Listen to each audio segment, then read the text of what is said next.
English گرو میں خوش آمدید۔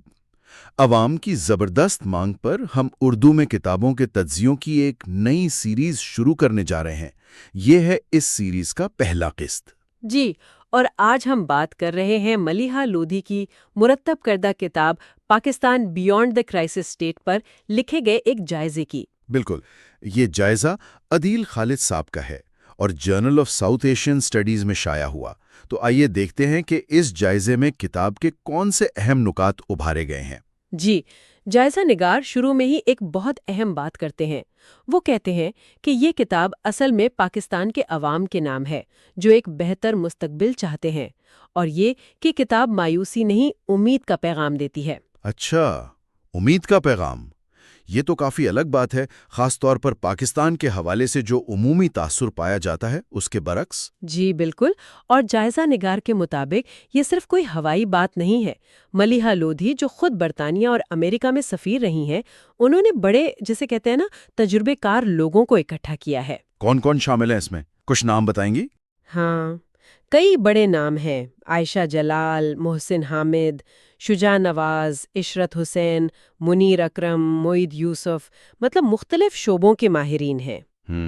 کچھ مضامین تحقیقی نوعیت کے ہیں اور کچھ میں تجزیہ اور رائے زیادہ ہے، لیکن جائزے کے مطابق سب کا مجموعی پیغام یہی ہے کہ پاکستان کے چیلنجز ٹھیک ہے مشکل ہیں مگر ناقابل حل نہیں، اور تبدیلی باہر سے نہیں اندر سے آئے گی، دلیرانہ فیصلوں سے، اصلاحات سے۔ صحیح۔ اچھا، تو کتاب کی ساخت کیسی ہے؟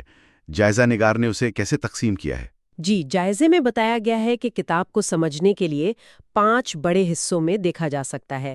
پہلا تاریخ، پھر خارجہ پالیسی، فوج کا کردار، پھر ملک کی معیشت اور مسابقت کیسے بہتر ہو، اور آخر میں کچھ اور اہم مسائل جیسے تعلیم، عسکریت پسندی، گورننس، توانائی کے چیلنجز وغیرہ۔ ٹھیک، تو تاریخی حصے میں کیا خاص بات ہے؟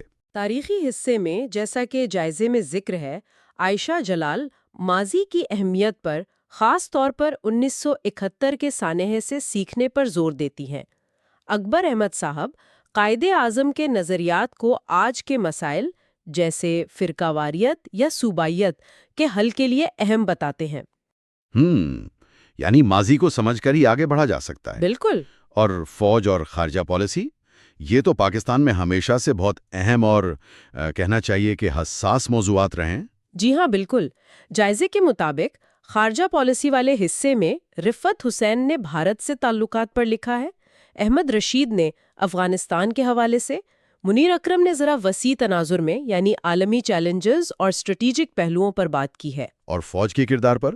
فوج پر شجاع نواز، سعید شفقات اور فیروز حسن خان کے مضامین ہے۔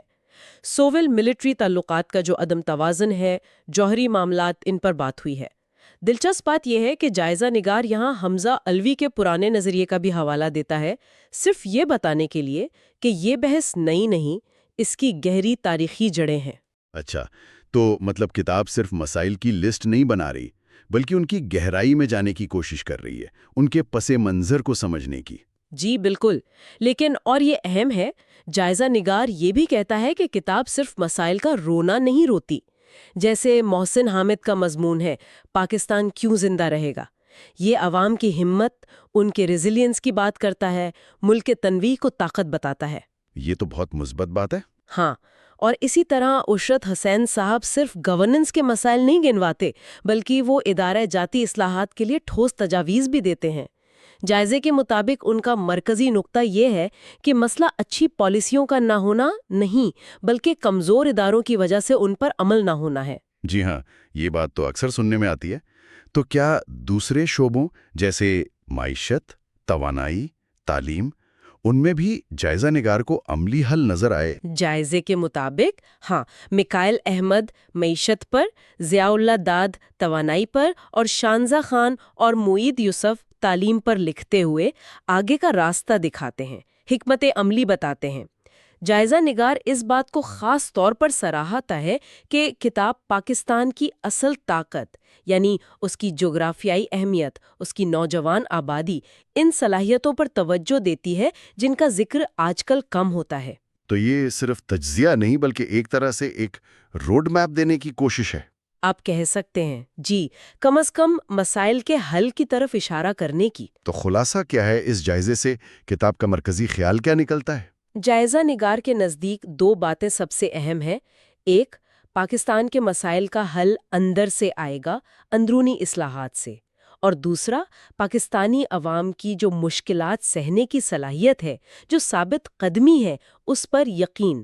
ملیحہ لودھی خود بھی کتاب کے آخر میں ایک ایسی قیادت کی ضرورت پر زور دیتی ہیں جو مخلص ہو، ویژنری ہو اور اصلاحات نافذ کرنے کا حوصلہ رکھتی ہو۔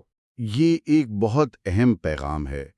جائزہ ایک طرف عوام کی ریزیلینس یعنی ثابت قدمی کی تعریف کرتا ہے، اور دوسری طرف بولڈ ریفارمز یعنی دلیرانہ اصلاحات کا مطالبہ۔